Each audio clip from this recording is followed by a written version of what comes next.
اسی نے انسان کو ٹھیکرے کی طرح کھنکھناتی مٹی سے بنایا اور جنات کو آگ کے شعلے سے پیدا کیا، تو تم اپنے پروردگار کی کون کون سی نعمت کو جھٹلاؤ گے؟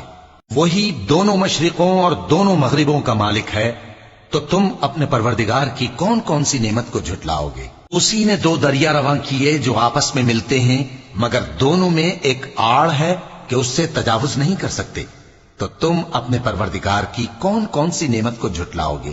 ان دونوں دریاؤں سے موتی اور مونگے نکلتے ہیں، تو تم اپنے پروردگار کی کون کون سی نعمت کو جھٹلاؤ گے؟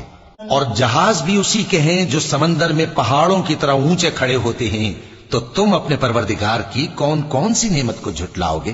جو مخلوق زمین پر ہے سب کو فنا ہونا ہے، اور تمہارے پروردگار ہی کی ذات جو صاحب جلال و کرم ہے باقی رہے گی، تو تم اپنے پروردگار کی کون کون سی نعمت کو جھٹلاؤ گے؟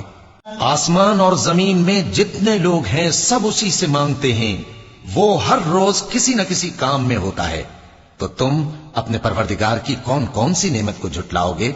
اے دونوں جماعتوں، ہم ان قریب تمہاری طرف متوجہ ہوتے ہیں، تو تم اپنے پروردگار کی کون کون سی نعمت کو جھٹلاؤ گے؟ اے گروہ جن و انس، اگر تمہیں قدرت ہو کہ آسمان اور زمین کے کناروں سے نکل جاؤ تو نکل جاؤ، اور زور کے سوا تو تم نکل سکنے ہی کہ نہیں، تو تم اپنے پروردگار کی کون کون سی نعمت کو جھٹلاؤ گے؟